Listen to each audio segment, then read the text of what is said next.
पाकिस्तान के मुख्तलिफ शहरों में जलजले के झटके, शिद्दत 5.8 रिकॉर्ड। इस्लामाबाद, रावलपिंडी, स्वात, शांगला, बुनेर में भी रात में जलजले के झटके महसूस किए गए। वादी नीलम समेत आज़ाद कश्मीर के मुख्तलिफ इलाकों में भी जलजले के झटके महसूस किए गए, जिसके बाद शहरी खौफजदा होकर घरों से बाहर निकल आए। जलजला पैमा मरकज के मुताबिक जलजले की शिद्दत 5.8, गहराई 159 किलोमीटर रिकॉर्ड की गई। जलजले का मरकज ताजिकिस्तान और सिंकियांग का सरहदी इलाका था। इब्तदाई तौर पर किसी नुकसान की इत्तला नहीं मिली। पाकिस्तान सुपर लीग में नई तारीख रकम 7वीं फ्रेंचाइज FKS ग्रुप ने हैदराबाद 175 करोड़ रुपए में खरीद ली, जबकि 8वीं फ्रेंचाइज सियालकोट OZ डेवलपर्स ने रिकॉर्ड 185 करोड़ रुपए में खरीद ली। बोली के अमल में 10 ग्रुप्स शिरकत कर रहे थे, ताहम अली तरीन ग्रुप नीलामी से ऐन वक्त पर दस्तबरदार हो गया। तकरीब के आगाज में चेयरमैन PCB मोहसिन नकवी ने राइजिंग स्टार एशिया कप जीतने वाली टीम को 9 करोड़ रुपए की इनामी रकम दी। हांगकांग सिक्सर्स जीतने वाली टीम को 1 करोड़ 50 लाख रुपए इनाम में दिए गए। आज पाकिस्तान की कामयाबी का दिन है। वज़ीर आज़म, फील्ड मार्शल और हम सब के लिए खुशी का दिन है। चेयरमैन PCB मोहसिन नकवी और फ्रेंचाइज मालिकान की न्यूज़ कॉन्फ्रेंस। सियालकोट फ्रेंचाइज के मालिक हमजा मजीद ने कहा, क्रिकेट हमारा जुनून है, इसलिए काम करेंगे। सियालकोट के पास एयरपोर्ट और एयरलाइन थी, अब क्रिकेट टीम भी आ गई। हैदराबाद फ्रेंचाइज के ओनर फवाद सवर के मुताबिक हैदराबाद में ही इब्तदाई तालीम हासिल की। इस वक्त अमरीकी शहर टेक्सास में मुकीम है, ताहम उनका कहना है कि अपने आबाई शहर से उनका जज्बाती रिश्ता आज भी बरकरार है। यकीन नहीं आता ये ख्वाब है या हकीकत। पाकिस्तान और श्रीलंका के दरमियान दूसरा T20 आज खेला जाएगा। मैच पाकिस्तानी वक्त के मुताबिक शाम 6:30 पर शुरू होगा। 3 मैचेस की सीरीज में पाकिस्तान को 1-0 की बढ़तरी हासिल है। दूसरी जानिब बांग्लादेश क्रिकेट बोर्ड का ICC को जवाबी खत। एक मरतबा फिर T20 वर्ल्ड कप के लिए अपनी टीम भारत भेजने से इनकार कर दिया। BCB ने क्रिकेट टीम के अलावा मीडिया नुमाइंदों, फैंस और दीगर स्टेक होल्डर्स की सिक्योरिटी और वीजाज का मामला भी उठा दिया।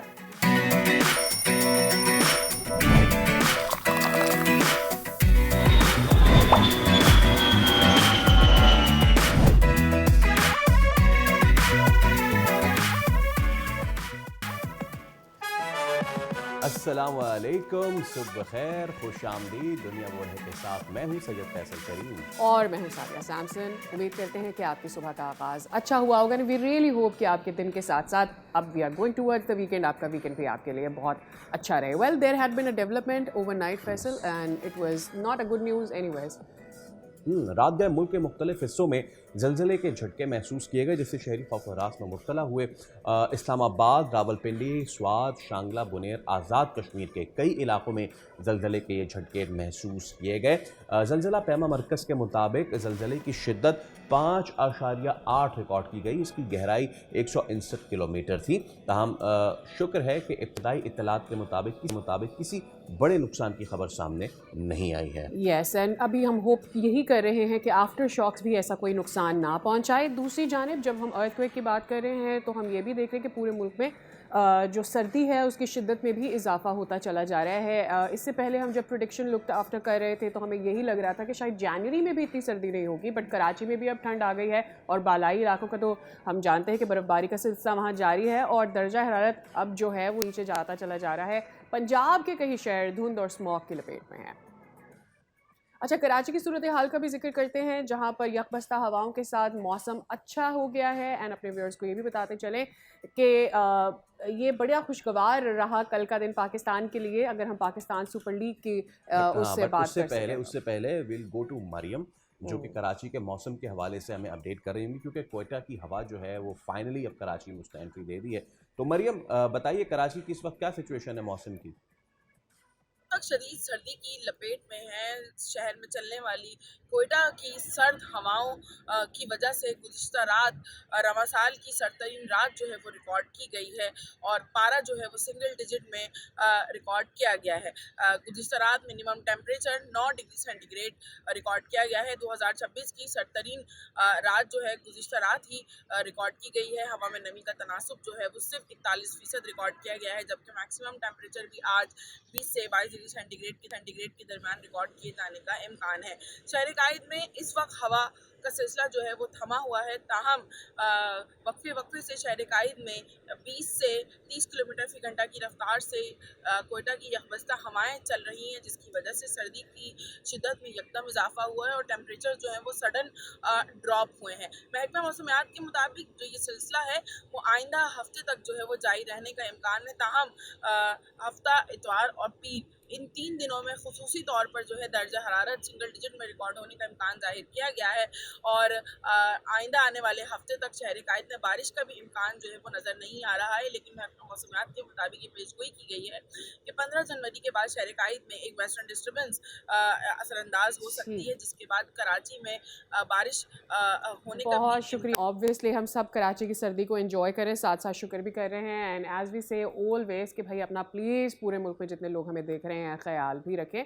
तो एज आई वाज सेइंग कि ओवरनाइट कल के दिन पाकिस्तान के लिए एक बड़ी खबर है और जिसका इंतजार कर रहे थे वो शाहकार कल पेश कर दिया गया। एक नहीं दो शाहकार। तो हैदराबाद और सियालकोट वालों, आप लोगों को बहुत बहुत मुबारक। और मुझे जब ये दोनों टीम्स कल खरीदी गई ना सादिया, तो नॉस्टैल्जिया में चला गया, क्योंकि हैदराबाद से मुझे याद आई हैदराबाद हॉक्स और सियालकोट से मुझे याद आई सियालकोट स्टैलियंस। दो बहुत ही ज़बरदस्त टीमें और उनको दोबारा मैं तो कहूँगा कि एक तरीके से रिवाइव किया है PSL की इंतज़ामिया ने। ये इस बात का वाज़ेह पैगाम है जो रिकॉर्ड बोलियाँ लगी है कि पाकिस्तानी क्रिकेट पर एतमाद है सरमायाकारों का और वो भरपूर है, मजबूत है। एज आई सेड, हैदराबाद और सियालकोट के नाम से नई फ्रेंचाइजेस जो हैं वो शामिल हुई हैं और लीग जो है वो एक्सपेंड कर रही है और इतनी ज़बरदस्त है। ये बात बड़ी ज़रूरी है सादिया, ये कहना ये उस वक्त हुआ है जब इस पूरे रीजन में क्रिकेट जो है उसको पॉलिटिसाइज किया हुआ है हमारे पड़ोसियों ने। तो इस सब के बावजूद उन्होंने हमें स्पोर्ट्स में एलियनेट करने की कोशिश की, उन्होंने हमें जो है खातिर खा हमें जो है वो सपोर्ट नहीं की। सपोर्ट तो क्या, वो तो बिल्कुल ही हमें चाह रहे थे कि क्रिकेट ख़त्म कर दें, पाबंदी लगा दें। लेकिन अब मैं ये तो नहीं चाहूँगा कि उनकी क्रिकेट के साथ ऐसा हो, लेकिन they are facing it well, they are facing the music. ऐसा तो होना था जैसी को तैसी, but I am happy have Hyderabad and Sialkot. Yes, I am very happy too. और मेरे ख्याल में ये होना PSL के लिए तो ऑब्वियसली अच्छा था, लेकिन फैंस के लिए जो कि PSL को बहुत जोश के साथ देखा करते थे, पिछले साल हमें ऐसा लगा कि शायद वो जो कंट्रोवर्सीज आ रही थी उसकी वजह से फैंस ही परेशान हो रहे थे। अभी भी मुल्तान सुल्तान के ऊपर भी लोग परेशान हो रहे थे। So now when 2 teams have added तो लोगों का ज़ील दोबारा बढ़ेगा, उनका कॉन्फिडेंस PSL की तरफ दोबारा जाएगा और पाकिस्तान के लिए भी ये बहुत अच्छा है। एंड ऑब्वियसली हम हर वक्त बात ये करते हैं कि पाकिस्तान का जो सॉफ्ट फेस है हमें उसे उजागर करना है। And this is the time जब ये कल ये हिस्टोरिक मोमेंट रहा सबके लिए और पाकिस्तान के लिए भी एक ह्यूज मेरे ख्याल में स्टैंड अप मोमेंट है फॉर अपलॉयज के पाकिस्तान ये अचीव कर पाया। अच्छी बात ये कल का इवेंट बड़ा ज़बरदस्त हुआ, बस वॉचिंग इट ऑल लाइव। और उसमें वसीम अकरम जो है he was the main host, तो उन्होंने भी बड़े 4 चांद लगाए इसको। एंड देन उसके साथ साथ अच्छी चीज़ ये भी हुई, यू ऑनर योर स्टार्स। तो उनको जो है जिन्होंने हांगकांग कप जीता था सुपर सिक्सेस का, उनको ऑनर किया गया। इसके साथ साथ जिन्होंने राइजिंग वाले तो भाई डिजर्व करते हैं। हम देखना ये है कि इन राइजिंग में से कौन कौन अब PSL में आता है। Oh yes, yes, moment to watch. Yes, तो सब इस पे बात कर लेते हैं। सैयद हैदर क्रिकेट एक्सपर्ट हमारे साथ मौजूद है। विद दैट आज पाकिस्तान श्रीलंका का दूसरा T20 भी है, तो कितना ही अच्छा हो कि दूसरा T20 जीत के जो है वो सीरीज अपने नाम कर ले जाए वर्ल्ड कप से पहले। बट बिफोर दैट हैदर भाई अस्सलाम वालेकुम and good morning sir. Hyderabad और सियालकोट दो टीमें अब शामिल हो गई हैं, गुड साइन फॉर PSL। और वो सारी चैमगोइयाँ पीछे रह गई, टीम्स बढ़ेंगी, रेवेन्यू कम होगा, प्रॉफिट कम होगा, टाइम खत्म हो गया, अभी तक टीमों का कुछ पता फार बिहाइंड नाउ। नहीं देखिए, वॉल्यूम बढ़ने से हमेशा फायदा ही होता है और अब चूंकि PSL का वॉल्यूम बढ़ चुका है, दूसरी बात ये कि ज्यादा टीमें जब होती हैं उसका एक फायदा ये भी होता है कि ज्यादा मैचेस होते हैं, ज्यादा लोगों की तवज्जो होती है, फिर जाहिर है टेलीकास्ट भी ज्यादा टाइम होता है स्पॉन्सर्स के पास, एडवर्टाइजर्स के पास, तो वॉल्यूम बढ़ने से हमेशा फायदा होता है। और फिर प्लेयर्स भी ज़्यादा आते हैं, ज़्यादा आपको प्लेयर्स देखने को मिलेंगे। पहले आप सिर्फ 6 टीमें थी तो उसमें 6 टीमों में आप 6 प्लेयर्स को मैदान में देख सकते थे, अब आपके पास 88 प्लेयर्स हैं, यानी आपके हर चीज़ में इजाफा हो जाएगा 2 टीमों के आने से। और फिर ग्राउंड्स जो हैं वो भी कम पड़ेंगे तो नए ग्राउंड्स बनेंगे, ये भी एक अच्छी बात है कि ये 2 टीमें हैदराबाद और सियालकोट हैं तो और जो उम्मीद ये है कि मौजूदा ग्राउंड्स हैदराबाद ओवरलुक हो जाते थे अब वहाँ भी मैचेस हो जाएंगे, उनकी रेनोवेशन भी जी हो जाएगी, और बिल्कुल वो फैंस जो कि चाहते हैं कि उनके शहरों तक क्रिकेट आए, और वो बड़े जी हाँ शहरों के फैंस से ज़्यादा जोश के साथ आते हैं स्टेडियम्स में, उनको भी मौका मिल जाएगा। बिल्कुल बिल्कुल। ये बड़ा अनएक्सपेक्टेड हुआ है कि हैदराबाद और सियालकोट की टीम आई है। ज्यादातर लोगों का ख्याल था कि मुजफ्फराबाद और गवादर जैसे नाम आएंगे जिनको स्ट्रेटेजिक कुछ हैसियत हासिल है, या लेकिन हैदराबाद और सियालकोट के आने के बाद एक शफाफ जो ट्रांसपेरेंसी है वो सामने आ गई है कि जो ज्यादा पैसे लगाएगा, जो ज्यादा टीम बिड देगा, वही टीम हासिल करेगा। उससे उसका किसी बैकग्राउंड से कोई ताल्लुक नहीं है। तो या हैदराबाद, मैं चूंकि हैदराबाद से मेरा ताल्लुक है, तो मुझे तो सबसे ज्यादा खुशी है इस बात की कि हैदराबाद अब क्रिकेट के हवाले से भी दुनिया में सिर्फ इंडियन हैदराबाद नहीं पहचाना जाएगा, बल्कि पाकिस्तानी हैदराबाद भी पहचाना जाएगा। अच्छा हैदराबाद की तो चले हम पहचान थी, बिल्कुल हाँ, हैदराबाद और की अपनी हैदर भाई पहचान हम ये थी। तनकीद कर रहे थे कि यार आप पीएसएल से लड़के देख के अपनी टीम में लेकर आ जाते हैं, चलें अब ज़्यादा एक्सप्लोर कर पाएंगे, हम लड़के भी ज़्यादा मिल जाएंगे हमें बॉयज़। एब्सोल्युटली। और हैदराबाद की अपनी एब्सोल्युटली पहचान है, एब्सोल्युटली और इतनी अच्छी बात होगी कि अब इंफ्रास्ट्रक्चर डेवलप होगा। हैदराबाद का स्टेडियम बिल्कुल जहाँ पे जी जो है वो पाकिस्तान की तारीख का गालिबन पहला टेस्ट हैदराबाद में, जावेद मियांदाद की इतनी शानदार इनिंग्स वहाँ पे, फिर उसको ओवरलुक किया गया, तो बड़ा अच्छा। हैदर जी साहब, नाउ द थिंग इज कि ये बड़ी ज़बरदस्त तकरीब हुई, बहुत अच्छी बोलियां बड़ी ज़बरदस्त लगी हैं। 175 करोड़ और 185 185 या फ्रॉम 175 और 185, क्या ज़बरदस्त बात है। यानी कि पाकिस्तान की जो क्रिकेट है थ्राइव कर रही है, फाइनेंशियल इश्यूज नहीं है, that's a very good sign. मैं चाहूँगा कि ज़रा उस पर भी लबकुशाई फरमाइएगा। ये जो क्रिकेट रीजन में जो पॉलिटिक्स वगैरह के मामला चल रहे थे, भारत जो चाह रहा था, आई रिमेंबर वहाँ का जो मीडिया था जब ये चीज़ शुरू हुई थी, तो वो एक बैठक लगा के ये गुफ्तगू फरमा रहे थे, बैन कर दीजिए पाकिस्तान क्रिकेट, इंटरनेशनल क्रिकेट से निकाल दीजिए। इंटरनेशनल क्रिकेट के होराइजन पे चमक के आया है पाकिस्तान क्रिकेट, और उसके पीछे पीएसएल जो है उसका जिम्मेदार है सबसे बड़ा। देखिए, डाइवर्जन जो है हमेशा ऐसे वाकयात के बाद जरूर होता है। कभी नेगेटिव होता है, कभी पॉजिटिव। और ये अच्छी बात है कि इंडिया की जो कोशिश थी वो उसमें नाकाम हो गया कि डाइवर्जन वो चाहते थे नेगेटिव हो जाए पाकिस्तान की तरफ, लेकिन हमने देखा कि उसके बाद पाकिस्तान की तरफ लोगों की तवज्जो हुई, लोगों ने पाकिस्तान को देखा, पाकिस्तान को सराहा गया, पाकिस्तान का किरदार दुनिया में सराहा गया। फिर अब ये पीएसएल में जो एडिशन हुआ है, मेरे ख्याल से ये सारा क्रेडिट जाता है पाकिस्तान की मौजूदा हुकूमत और पीसीबी के चेयरमैन मोहसिन नकवी साहब, क्योंकि उन्होंने अपना स्कोप बढ़ाया, अपना कैनवस को बढ़ाया। देखिए, आप जब कैनवस को बढ़ाते हैं और उसको आगे बाहर लेके जाते हैं, अब तक हमने देखा कि पीएसएल एक ट्रेडिशनल वे में जा रही थी, एक रिवायती तरीके से मैच हो जाते थे शुरू और वो खत्म हो जाते थे, पता नहीं चलता। लेकिन अब पीएसएल आपका एक आइकॉन, एक वाज़ेह आइकॉन बन गया। आइकॉन तो पहले भी था, लेकिन अब बिल्कुल एक वाज़ेह आइकॉन बन और गया। ये अब अगले 10 साल दुनिया के इसको लिए कंपेयर कर रही है आईपीएल और के अगले साथ। 10 सालों के लिए ये इन्हीं पैसों पे खरीदी गई है। तो ये एक अच्छी चीज़ है। हैदर साहब हमारे साथ ही मौजूद रहिए। We have been joined by Adil Azhar as well, cricket expert. Adil भाई, अस्सलाम वालेकुम, good morning, thank you so much for your time. मैं तो नॉस्टैल्जिया में चला गया सर, और मुझे उम्मीद है कि आप भी चले गए होंगे हैदराबाद। अच्छा, हैदराबाद हॉक्स और Sialkot Stallions, you remember Sialkot की वो टीम, हो Mohammad Asif, Imran Nazir, Shoaib Malik, Mohammad Hafeez, I mean the whole Pakistani team playing there. और हैदराबाद से मुझे आज भी याद है शर्जील जो थे वो बन के आए थे हैदराबाद का नाम। So did you go into nostalgia as well Adil? Oh yes, absolutely, very solid nostalgia.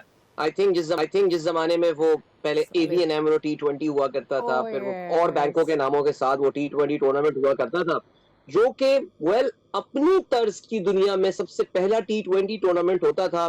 Faisal, आपको भी याद होगा किस तरह, चाहे वो नेशनल स्टेडियम कराची हो, कदराफी स्टेडियम हो, लोग कैसे भर के इन मैचेस को देखने आया करते थे। There was no commercialism there. It was pure hardcore cricket. So many, अगर आपको याद हो, फवाद आलम का नाम मैंने पहली बार कराची डॉल्फिन से सुना था, और सियालकोट स्टैलियंस, तो क्या बात उनकी हुआ करती थी। शोएब मलिक नए आए थे, अगर आपको याद हो उनकी वो मैच थ्रो कर देना अगेंस्ट टूर्नामेंट से बाहर करने के लिए। So I think yes, it was a very nostalgic day yesterday. काफी सारे लोग चाहते भी हैं कि सियालकोट अपनी फ्रेंचाइज का नाम अभी भी स्टैलियंस ही रखे, but let's see what the new owners, ये ओजी ग्रुप जो है ये क्या डिसाइड करता है इस बारे में। या दैट आई थिंक वो बूम भी मिलेगा, because there lot of cricket fans जो कि सियालकोट स्टैलियंस उनके नाम पर नेचुरली आता है। You know, we seen so much cricket happening और इतने बड़े बड़े प्लेयर्स रहे हैं। ऑब्वियसली ये हम यही बात कर रहे थे अदील आपको ज्वाइन करने से पहले कि ये पाकिस्तान के लिए you know for the being this PSL as a league and face of Pakistan ये बहुत अच्छी चीज़ है, लेकिन एक जो कंट्रोवर्सी का माहौल बन गया था इसने उसको भी किल किया है। आप, मैं, हम सब बोल रहे थे कब आएगी PSL की 2 फ्रेंचाइज, कब आएंगी 2 वो फ्रेंचाइज, कहीं लेट तो नहीं कर देंगे, PSL ने शुरू होना है। तो मेरे ख्याल में देर भी नहीं हुआ, it's very much on time. मतलब आमतौर पर ये कहते हैं देर आए दुरुस्त आए, but it's very much on time. और जितने जील के साथ कल ये हुई है बिडिंग, उसने एक नया टेम्पो सेट कर दिया है। देखिए सादिया, आई थिंक हम अपने इसी प्रोग्राम, मुझे याद यही पड़ा बिकॉज मैं ज़ाहिर है आप ही के टीवी शो में तो आप ही पे इनपुट दे रहा होता हूँ मैं, लेकिन मुझे याद ये है कि अब से कुछ अर्से पहले हम ये बात कर रहे थे कि PSL को एक रिवाइटलाइजेशन की जरूरत है and it's second decade now. अब 11वां सीजन उसका आने वाला है और I mean me being a cricket enthusiast, देखिए एनालिसिस अपना रहने दें, हम सब क्रिकेट फैन है। सबसे पहले हम सबको इस बात का अंदाजा हो रहा था कि पाकिस्तान जो PSL पाकिस्तान सुपर लीग है ये एक स्टेल सी प्रोडक्ट होती जा रही थी। There was nothing new that was happening, कोई एक्साइटमेंट का फैक्टर, कुछ इस तरह की चीज नहीं हो रही थी। मुझे जाती तौर से ऐसा लगता है दैट पाकिस्तान क्रिकेट बोर्ड अब शायद is giving a very fresh view and fresh look to Pakistan super league, और जिसकी वजह से वो तमाम जो अपने कदम उठा रहा है वो भी बहुत फूक फूक के चल रहा है। कोई चीज अब रैंडम नहीं हो रही। इवन मैं सिर्फ आपको एक एग्जांपल देता हूँ, कल का जो ऑक्शन का प्रोग्राम था, I think it was a top class production. वरना PSL की ऑक्शन हुआ, ये जो ड्राफ्टिंग हुआ करती थी, हम भी देखते हैं, फैसल भी देखते हैं, बोरिंग के साथ साथ टेक्निकल इश्यूज, माइक नहीं चल रहा, सिस्टम स्टक हो गया। कहते हैं यार 10 साल तक यही सिलसिला चल रहा है। सो वसीम भाई was very solid on stage, very good to see Sidra there as well, Salman Naseer की अपनी प्रेजेंस थी। सो मेरा ये ख्याल है that I think this was the kind of an impetus that PSL wanted and शायद yesterday was the start of that. Okay, impetus की आपने बात की ना अदील, impetus के साथ जिम्मेदारी भी है। मैं आपके पास दोबारा आऊँगा। यही सवाल है कि हैदर भाई, लास्ट PSL हुआ था, it was a disturbed PSL sir, बहुत लंबा खिंच गया था बीच में। ऑब्वियसली आपको भी याद होगा कि भारत की शरारत का हम जवाब देने में लग गए थे, तो फिर उनके स्टेडियम्स को भी हमने एनलाइटन कर दिया था थोड़ा सा, वहाँ से बेचारे भाग गए थे। इस बार जिम्मेदारी डबल हो गई है। एक तो ऑब्वियसली 11वां साल होगा, 10 साल मुकम्मल हो गए हैं और एक नया बेंचमार्क के साथ आ रहा है। दूसरा, पिछले साल की जो कुछ कमियां रह गई थी, कुछ कोताहियां रह गई थी, लोगों का इंटरेस्ट नहीं था, and for the reason you and Adeel भाई बोथ नो, इस बार डबल जिम्मेदारी है कि दोबारा से वही एक्साइटमेंट लेकर आए जो पहले दूसरे तीसरे एडिशन में हुआ करता था। कटआउट्स हुआ करते थे यहाँ से जेल चौरंगी से लेके आपके स्टेडियम तक, वहां से नीपा से लेके स्टेडियम तक, वो नहीं थे पिछले साल,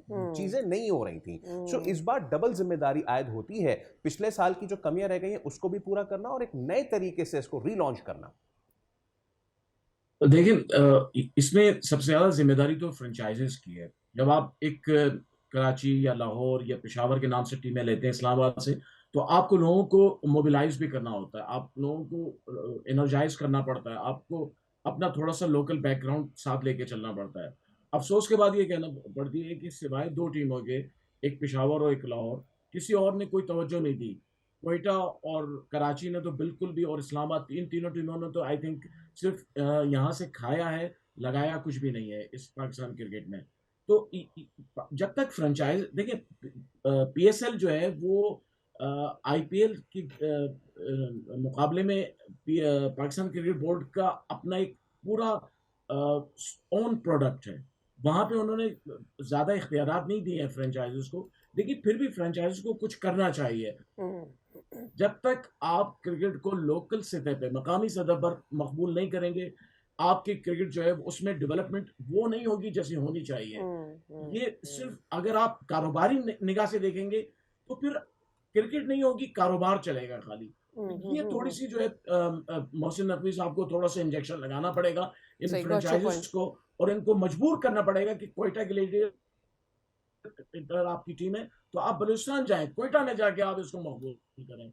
ये बहुत जरूरी, वेरी राइटली सेड। अच्छा, या पाकिस्तान श्रीलंका की बात करनी है हमें अदील, उस पर मैं अपने सवाल को वहाँ से जोड़ूंगी, लेकिन ज़रूर PSL आपने बहुत अच्छी ऑक्शन कर ली, बट इट कम्स टू आपकी ब्रॉडकास्टिंग क्वालिटी, कितने चैनल्स पे ब्रॉडकास्ट करने जा रहे हैं आप, हराइजन बढ़ा रहे हैं, यहाँ भी बढ़ाएं। और ऑल्सो हमारी जो ओपनिंग सेरेमनी होती है PSL की, हम अच्छा गाना कभी ले आते हैं, but opening ceremony doesn't go like that. So मुझे लगता है आपको एक नया आपने बेंचमार्क सेट करना किया है, तो आपने ये सारी चीज़ें भी देखनी होंगी। And at the same time Pakistan Sri Lanka triangle series के ऊपर भी हम पाकिस्तान श्रीलंका 3 मैचेस सीरीज़ के ऊपर भी ज़रा हमें बता दीजिएगा, are we gonna win the second match as well, looking at the fact कि हम पहला मैच कैसे जीते उनसे। देखिए, थोड़ा सा मैं जरा ये जो PSL आपने ओपनिंग सेरेमनी इन चीजों के बारे में बात की, मैं सादिया थोड़ा सा टाइम लूंगा बिफोर कमिंग टू श्रीलंका। मैं एक जमाने में पाकिस्तान क्रिकेट बोर्ड के साथ बहुत क्लोजली एक प्रोजेक्ट में काम कर रहा था, बड़ा क्रिटिकल प्रोजेक्ट था, और मैंने उस जमाने में वसीम खान हुआ करते थे, was a wonderful CEO of Pakistan cricket board, और उनको मैंने आज से कुछ साल पहले ये बात बोली थी कि please get away with these opening ceremonies and these official songs and all. इसमें सियासत होती है, इसमें रोना धोना करोड़ों रुपए खर्च हो रहे होते हैं, and at the end of the day people are just criticizing that कि यार कोई काम की चीज नहीं थी, क्या सेरेमनी थी, लाखों रुपए लेजर शो हो रहे हैं। नहीं यार, focus on the quality of cricket. जैसे कि हैदर साहब ने अभी ये बात बोली, I think such a critical point. देखिए, एक चीज जिस पे हम बात नहीं कर रहे हैं, और प्लीज मैं चाहूंगा कि बोल के किसी प्रोग्राम में ये जरूर डिस्कशन होना चाहिए कि इन्होंने ये 1.75 बिलियन रुपीज 1.83 बिलियन रुपीज में सालाना पे करेंगे पाकिस्तान क्रिकेट बोर्ड को। ये बॉटम लाइन में पैसे कितने बना रहे होंगे eight the end of the day? अभी जो आपकी फ्रेंचाइजेस हैं वो इसके एक फ्रैक्शन ऑफ द अमाउंट पे ये रो रही होती है कि यार हमें ब्रेक इवन करने में प्रॉब्लम होती है, स्पॉन्सरशिप के पैसे कम हुए हैं, ब्रॉडकास्टिंग राइट डॉलर्स के मुकाबले में अगर देखा जाए तो वो भी कम हुए हैं। How we are going to make money at the end of the day? और यही वो चीज है कि जहां से पैसे निकलते हैं फॉर योर BTL एक्टिविटीज, जो मार्केटिंग की टर्मिनोलॉजी में कहते हैं कि बिलो द लाइन एक्टिविटीज, जिन्हें कहा जाता है कि जी लोगों के साथ, जैसे फैसल ने कहा कि जी कटआउट्स लगे हुए होते थे। लास्ट ईयर मेरी podcast during the world cup time, during the PSL time, PCB के एक अरबाब इख्तियार बड़े इंपॉर्टेंट बंदे के साथ हुई थी, and he said Adeel I swear by God इस बार PSL ने मार्केटिंग में पिछले 3-4 साल के मुकाबले में सबसे ज्यादा पैसे खर्च किए। एंड आई वाज लाइक, अगर किए हैं तो I don't see that, we don't see that. Coming back to the Sri Lanka series, I think Dambulla में विकेट जो थी, अगर आपको याद हो हमने पहले मैच में ये बात की थी कि यार ये विकेट बहुत इंपॉर्टेंट रोल जो है डम्बुला में प्ले कर सकती है। इवन तो डम्बुला श्रीलंका के बाकी ग्राउंड्स के मुकाबले में लिटिल बिट ऑफ लेस डैम्प है, ये थोड़ा सा खुश्क हिस्सा है ज्योग्राफिकली श्रीलंका का, लेकिन वहां की विकेट काफी परेशान कुन थी बल्लेबाजों के लिए। श्रीलंका को 1-2 मौके मिले थे। I mean honestly I really don't see any reason why Pakistan आज का मैच नहीं जीतेगा, मगर मुझे लगता है कि आज बहुत प्रेशर होने वाला है फखर जमान के ऊपर। मैंने कुछ दिन भी फखर की इनिंग देखी थी, I really don't know what's going on in his mind. Fakhar को क्या ब्रीफ किया गया है, क्या दिया गया है? अगर आप मुझसे कहेंगे who is my player to watch out for today is Fakhar, because इस तरह की परफॉर्मेंसेस में भी अगर वो पाकिस्तान क्रिकेट टीम के वर्ल्ड कप के स्क्वाड में जगह बनाने में कामयाब हो जाते हैं तो ये किसी खिलाड़ी के साथ बड़ी ज्यादती हो रही होगी। जी हाँ, और हैदर भाई आपसे मैं कमेंट जरूर लेना चाहूँगा, आज आप अनचेंज साइड देख रहे हैं, जैसे कि जो फतह होने वाली साइड होती है अनचेंज जाती है, या फिर जैसे माइक हैसन का रिकॉर्ड रहा है कि वो उथल पुथल करेंगे टीम, आगे पीछे कोई लड़का होगा? नहीं, मेरे ख्याल से अनचेंज जाएंगे, क्योंकि नॉर्मली जब आप मैच जीत कर आते हैं तो आप जब टीम मैच जीत कर आते हैं तो अनचेंज ही जाते हैं, आप उसमें कोई तब्दीलियां ज्यादा नहीं करते हैं। और पाकिस्तान टीम के पास इस वक्त कोई ऐसा ऑप्शन भी नहीं है कि बड़ी तब्दीली करे, क्योंकि पाकिस्तान टीम को इस वक्त T20 वर्ल्ड कप के लिए टीम प्रिपेयर करनी है। तो जो प्लेयर्स इस वक्त टीम में खेल रहे हैं, आई थिंक यही प्लेयर्स हैं, 1-2 के अलावा। उसमें थोड़ा सा शफल होगा और उनकी जगह बाबर आजम आ जाएंगे, शाहीन शाह अफरीदी आ जाएंगे। तो आज मुझे लगता है कोई चेंज नहीं होगी। हाँ, आज जाकर पाकिस्तान जीत जाता है मैच, फिर उसके बाद नेक्स्ट मैच में मुझे ऐसा लगता है कि कुछ तब्दीलियां होंगी, ख्वाजा नाफे खेलेंगे या और दूसरे जो पॉसिबल प्लेयर्स हैं उनको खिलाएंगे, लेकिन आज शायद अनचेंज आएंगे। ऑलराइट, बहुत शुक्रिया हैदर साहब, बहुत शुक्रिया आदिल भाई, it was a wonderful time with you. और उम्मीद करते हैं कि आज का मैच पाकिस्तान जीते। पाकिस्तान के लिए अच्छी खबरें आ रही हैं क्रिकेट के मैदान से। वेल, और भी मजीद अच्छी खबरें हैं अच्छी स्टोरी से, लेकिन उसके लिए आपको इंतजार करना पड़ेगा एक ब्रेक का।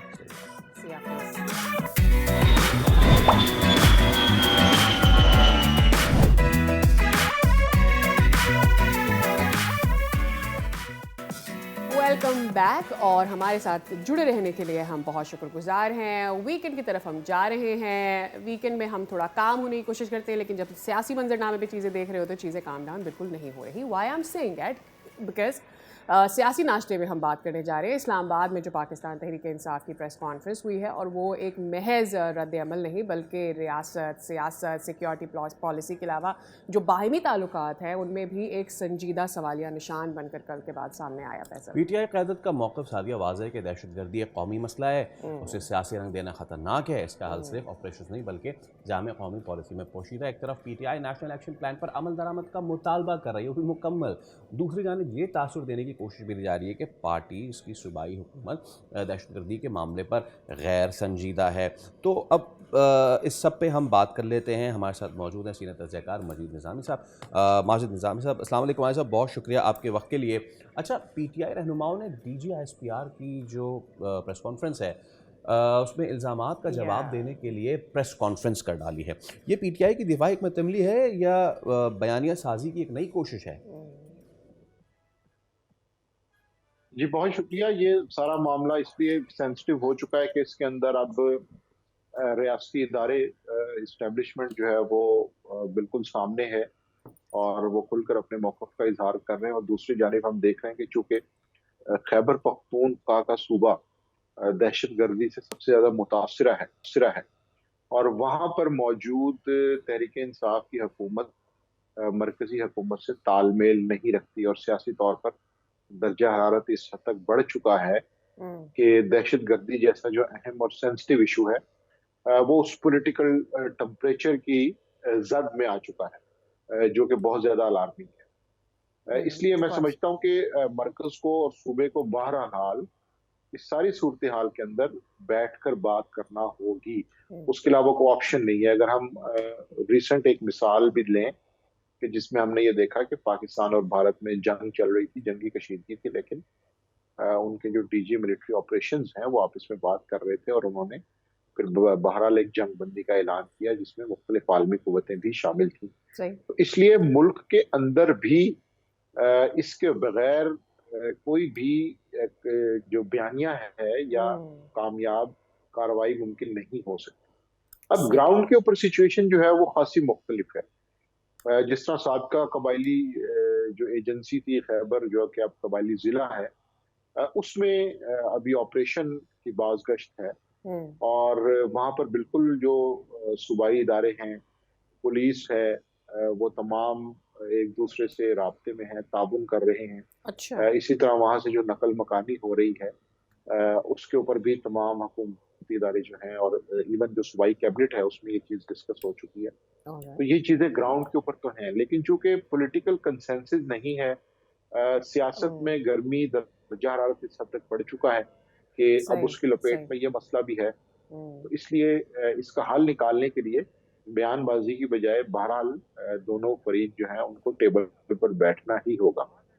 ठीक, वसाइल के मामलात का आपने भी जिक्र किया। आपको क्या लगता है माजिद साहब कि जो खैबर पख्तूनख्वा के माली वाजिबात और वसाइल हैं उसमें कमी भी एक वजह बन रही है वहाँ की सिक्योरिटी सूरत हाल को मज़ीद पेचीदा बनाने में? देखिए, ये दोनों चीजें कनेक्टेड तो हैं, लेकिन चूंकि ज्यादातर ऑपरेशंस जो हैं वो फेडरेशन की जानिब से होते हैं तो उनमें कोई ज्यादा मसला नहीं आता। लेकिन ये बात कैपेसिटी बिल्डिंग के हवाले से खासी अहम है कि आप सूबाई हुकूमत को एम्पावर करें, उसके इदारों को इतना मजबूत करें कि वो किसी के मोहताज ना हो, उनको किसी की तरफ आंख उठा के देखना ना पड़े। और ये जितनी भी दहशतगर्दी के खिलाफ जंग है उसके अंदर जो बेस है वो मजबूत होनी चाहिए, जो कि अनफॉर्चुनेटली नहीं है। हमने ये देखा कि 90s में जो कराची में ऑपरेशंस हुए उसमें जो ऑपरेशन पुलिस के जरिए किए गए उनका ज्यादा फायदा हुआ, क्योंकि जब आप किसी और इदारे के जरिए ऑपरेशन करते हैं तो वो आर्जी तौर पे आते हैं, अपनी कार्रवाइयां करते हैं और उसके बाद उनका एक मैंडेट खत्म हो जाता है। लेकिन अगर उसको आप एक बेहतर और मजबूत बुनियाद के साथ करें जिसमें जो बड़े बेसिक लेवल के स्ट्रक्चर्स हैं गवर्नमेंट के, वो एम्पावर हो, वो ताकतवर हो, वो इस कदर मजबूत हो कि वो आफ्टर फैक्ट्स जो है उनको बर्दाश्त कर सकें, तो ये बड़ा इंपॉर्टेंट होता है। तो ये बात दुरुस्त है कि सूबाई हुकूमत के वाजिबात उनको बिल्कुल मिलने चाहिए और साथ ये भी सूबाई हुकूमत को करना चाहिए कि उनकी जो तकसीम है या उनको खर्च ऐसे किया जाए कि जिससे इदारों की कैपेसिटी बिल्डिंग हो, उनके इंफ्रास्ट्रक्चर में, उनकी कारकर्दगी में बेहतरी हो। Okay, got your okay point. अच्छा, आखिर में सिर्फ ये चीज़ मुझे बताइएगा कि बानी पीटीआई को मुज़ाकरात से बाहर रखना, ये इस डायलॉग पे कैसे असरअंदाज होगा? देखिए, तहरीक इंसाफ में तो इस वक्त एक ऐसी रियलाइजेशन मौजूद है कि तहरीक इंसाफ के जो बानी है इमरान खान, वो इस वक्त अपने मामले में या रिहाई के लिए संजीदा नहीं है। तो क्या नीचे पार्टी स्ट्रक्चर और कारकुनान भी उसी तरह एक मुश्किल सूरत हाल का शिकार रहेंगे? तो ये एक ऐसा सवाल है जो तहरीक इंसाफ के अंदर अब जन्म ले चुका है। और इसीलिए जब कोट लखपत जेल की बात की जाती है, उनके लीडर्स की बात की जाती है, तो पता ये चलता है कि कहीं ना कहीं ये सोच मौजूद है कि अगर इमरान खान से नीचे नीचे पार्टी के लिए कोई आसानी पैदा होती है या कोई ऐसे मुज़ाकरात होते हैं जिससे वो जो ऑनगोइंग प्रोसेस है उसमें कोई थोड़ी भी है या नए मुकदमात गिरफ्तारियां नहीं होते, तो बिल्कुल हो सकता है कि तहरीक इंसाफ इस सारे मसले के अंदर ठीक कुछ ना कुछ रिलीफ हासिल करने में कामयाब हो जाए। ठीक ठीक, बहुत शुक्रिया निज़ामी साहब, it was very insightful to have you on the show. वैसे तो हमें एक ब्रेक की जानिब जाना है, लेकिन उससे पहले मैं आपको बता दूं कि कराची का एक देरीना मसला है और यहाँ पर हम देखते हैं कि कुत्तों की बहुतात है, ऐसे में लोगों को कुत्तों के काटने के वाक़यात भी बहुत आ रहे हैं। अब इसमें नई डेवलपमेंट क्या होने जा रही है, ये हम डिस्कस करेंगे after this break. So for that stay with अस।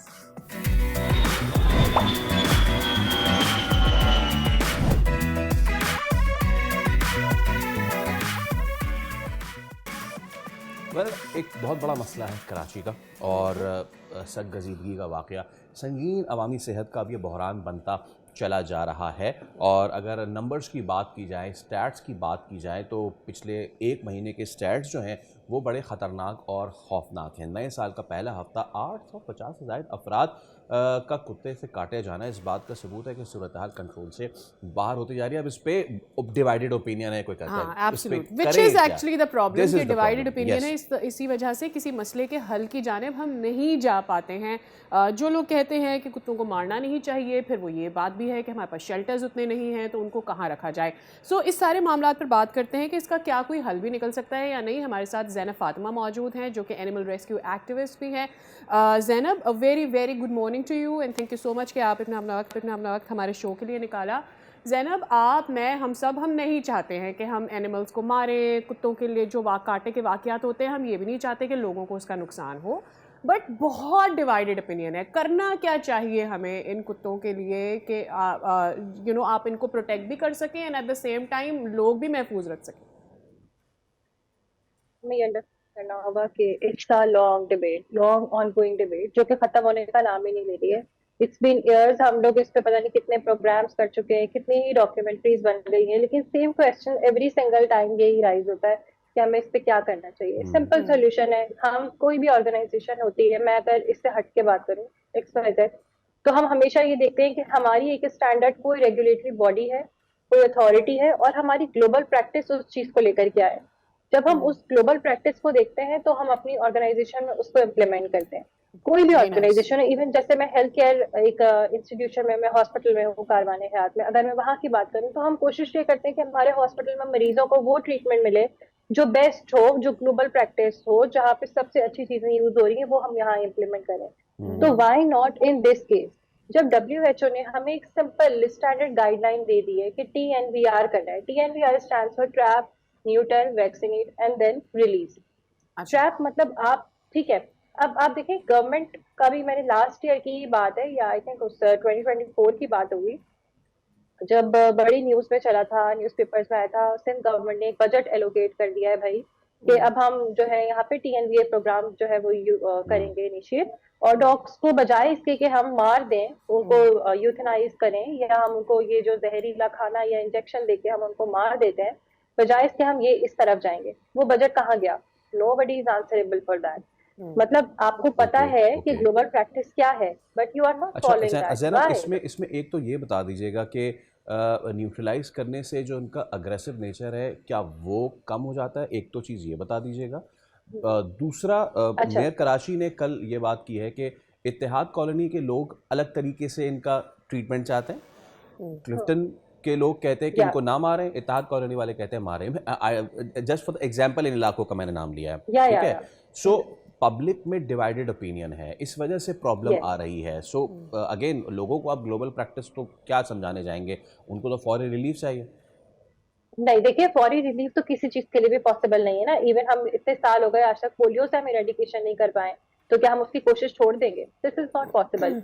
अगर हम देखें कि ठीक है, आप कह रहे हैं कि इस एरिया के लोग कह रहे हैं एक के भाई हमें तो ये ह्यूमेन सोल्यूशन चाहिए, एक बोलता है हमें सही। फौरी रिलीफ चाहिए, तो जहां जिनको फौरी रिलीफ चाहिए वहां पे आपको एसीएफ जैसी और मल्टीपल हमारे पास ऑर्गेनाइजेशन है, वो आपको ओपन ऑप्शन देती है कि गवर्नमेंट उनके साथ सेम पेज पे कोलैबोरेट करे, वो सही। उनसे बात करे, वो उनसे बात करे और उनको बताए कि भाई इस एरिया में ये प्रॉब्लम है, यहाँ के लोगों को ये इशू है कि उनको फौरी रिलीफ चाहिए, तो they will provide you the services, they will keep the dogs, they will relocate them, चाहे वो कोई भी जगह हो। अगर कोई ऐसी जगह है जहाँ पे लोग कह रहे हैं कि हमें ह्यूमेन सॉल्यूशन चाहिए, तो आप उसका रूट कॉज देखें कि why do they want this, मतलब उनको ये क्यों चाहिए, क्योंकि वो उस चीज से एक्नॉलेज्ड है, उनको ट्रेंड है, उनको ये बात पता है कि भाई हम अगर इनको मार देंगे तो this is not the solution, this is not the end of the world कि आप मारते रहे खुद तक खत्म हो जाएंगे। मैं आपको एक बात बताऊं, मैं बहुत बड़ी कोई एनिमल गॉट योर एक्टिविस्ट नहीं पॉइंट। हूँ, लेकिन या मैं बहुत बड़ी कोई एनिमल एक्टिविस्ट नहीं हूँ, but yes I do rescue dogs and I do relocate them to our Zainab shelter. ये बात भी अब समझ में आती है ना, आपके कॉमन सेंस में ये बात आती नहीं है कि कोई चीज़ अगर बढ़ रही है, उसकी बहुत आत हो रही है, तो आप उसको ख़त्म कर दें, उसकी यस, जान ले दिस लें। Is not the solution to yes, I get anything, your किसी पॉइंट के लिए भी एंड नहीं। आई वी रियली होप, बहुत शुक्रिया ज़ैनब, वी रियली होप कि गवर्नमेंट भी इसके ऊपर एक पॉलिसी लेकर आए। वेल, हमें लेनी है एक ब्रेक, मिलते हैं ब्रेक के बाद।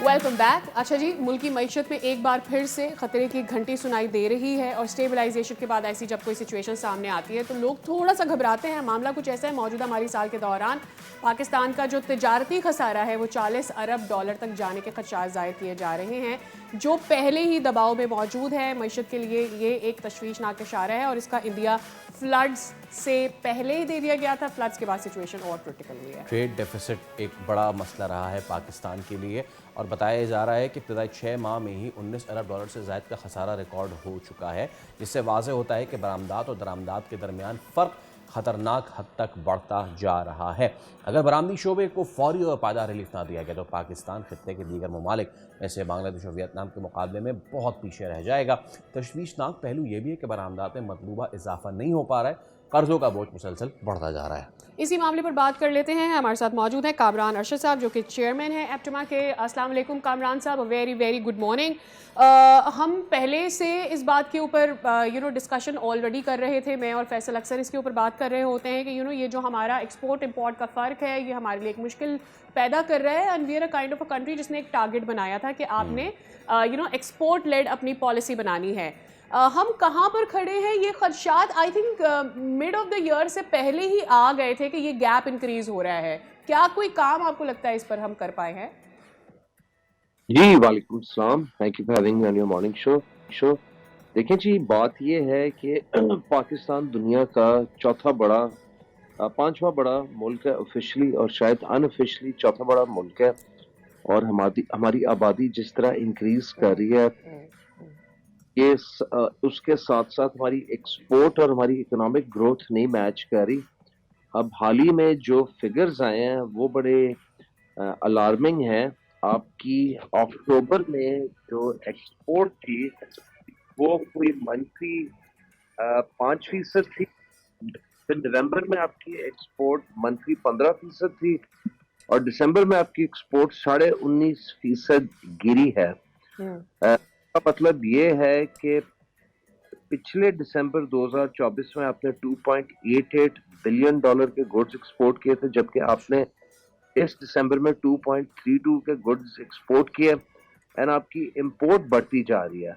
अब खाली जो 6 महीने का डाटा वो ये शो करता है जुलाई टू दिसंबर के आपकी एक्सपोर्ट पिछले साल 16.57 बिलियन डॉलर से गिर के इस साल 15.18 बिलियन डॉलर पे आई, जबकि आपकी इंपोर्ट 31.7 बिलियन डॉलर पिछले साल के 6 महीने से इस साल के 6 महीने 34.36 बिलियन डॉलर पे आई।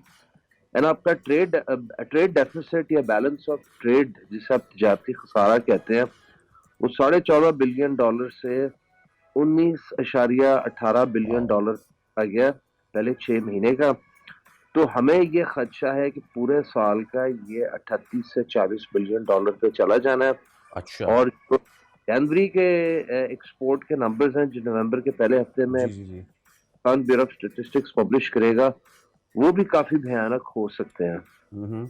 अच्छा, अब इसमें सर एक बात मुझे बताइएगा, बड़ी सीधी सी साइंस है, इसमें समझने की ज़्यादा ज़रूरत नहीं है, क्योंकि हम प्रोड्यूस नहीं करते इसलिए हम एक्सपोर्ट नहीं करते। हमारी लार्ज स्केल प्रोडक्शन वो नहीं है, और उससे लेके हम तो चले, अब तो लार्ज स्केल प्रोडक्शन तो 6 साल पहले पढ़ा करते थे सर अपने निसाब में। Now it's the IT and other things, ठीक है। और उसके बरामदात भी हम देखें बांग्लादेश के मुकाबले में, तो हमें शर्म नहीं कुछ और, मतलब बहुत सारी चीज़ें फिर हमें आनी चाहिए। सो द प्रॉब्लम इज़ कि आज हम फैसला करते हैं कि जी हम ट्रेड डेफिसिट को अपना हाफ करने जा रहे हैं, क्योंकि फ़ौरन तो बिल्कुल भी ख़त्म नहीं कर सकते, सरप्लस तो अभी ख्वाब है। कौन से सेक्टर्स हैं ऐसे जो हमारी इसमें मदद कर सकते हैं, प्रोवाइडेड द फैक्ट कि हमारे पास इंफ्रास्ट्रक्चर, हमारी गैस प्राइसेस, हमारी इलेक्ट्रिसिटी प्राइसेस दे आर बहुत ऊपर है।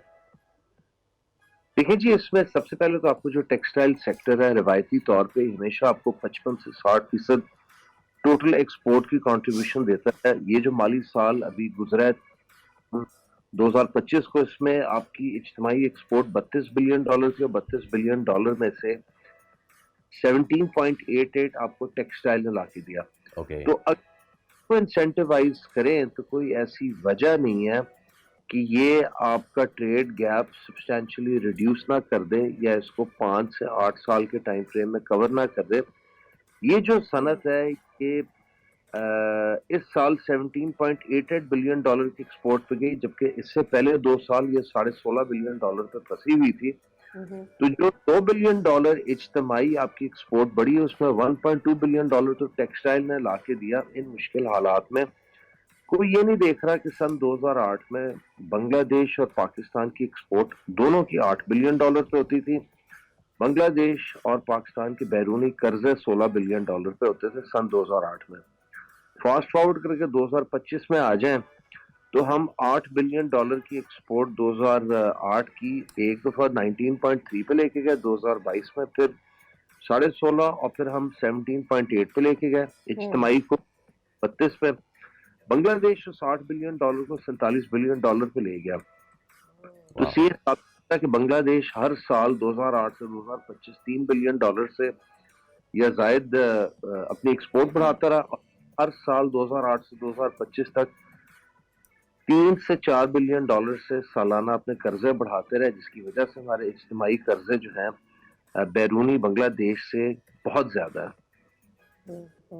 अच्छा, इसमें एक और चीज़ कामना साहब, बहुत मतलब एक आम फहम इंसान जो है, मेरे ख्याल में इतना ज़्यादा इकोनॉमिक ग्रोथ के ऊपर अब बात होती है कि उसको भी समझ आने लगा है कि भाई अगर आप अपनी लोकल मार्केट को इंटरनेशनल एक्सेस आसान नहीं बनाएंगे, अगर आप अपनी मैन्युफैक्चरिंग कॉस्ट नहीं कम करेंगे, अगर आप ट्रांसपेरेंसी नहीं लेकर आएंगे, आपकी पॉलिसी कंसिस्टेंट नहीं होगी, क्लाइमेट चेंज के भी इफेक्ट्स हो रहे हैं, इन चीज़ों के ऊपर आप काम नहीं करेंगे, तो आप अपनी एक्सपोर्ट्स कैसे बढ़ाएंगे?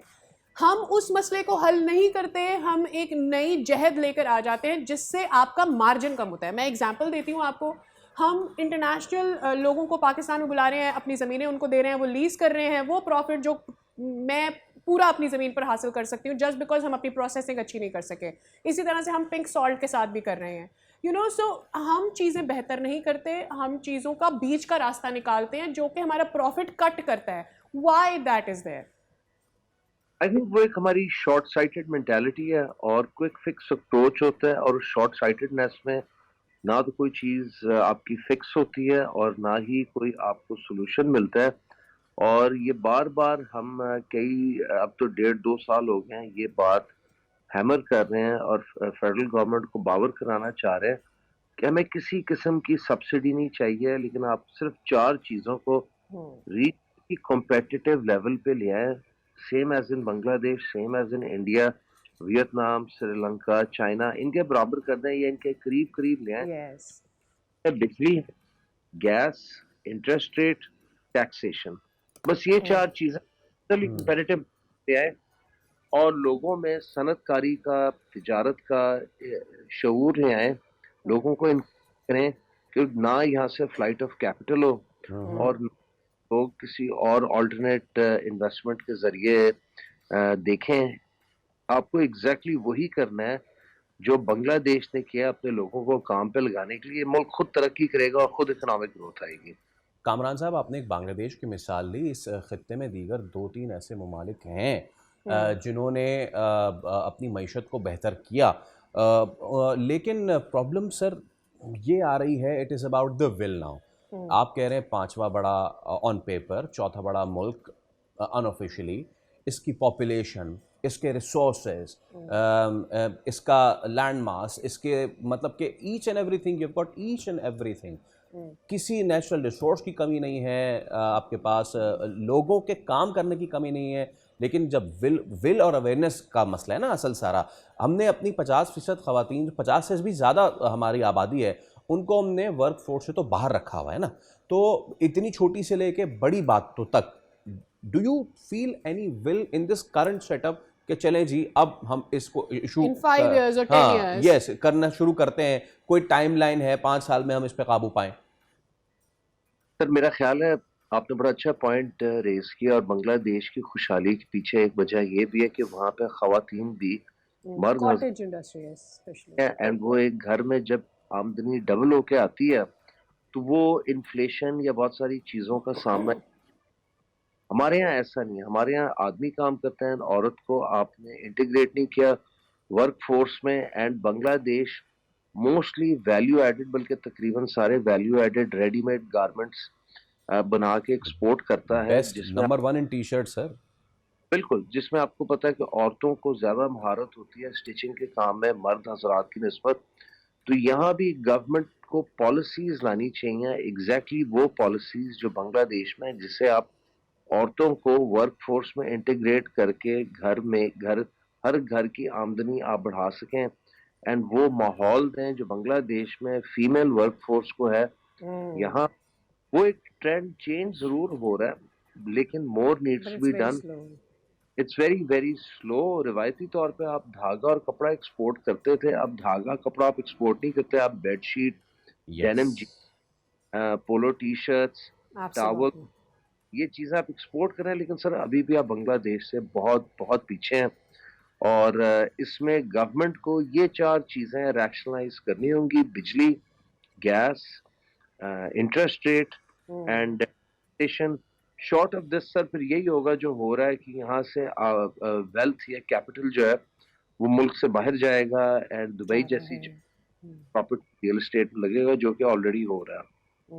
बिल्कुल, बहुत शुक्रिया कामरान साहब, इट वाज वेरी इंसाइटफुल। उम्मीद करते हैं कि कोई लॉन्ग टर्म पॉलिसी नज़र आ सके, ताकि हम सब यही चाहते हैं कि पाकिस्तान की बेहतरी हो सके और इकोनॉमिक टाइज जुड़े हुए हैं। हमारी जो पॉलिसी आती है, हमारे जो बजट्स आते हैं, वो पॉलिसी जो है अगर कंसिस्टेंट हो जाए तो maybe we will be able to gain some from this.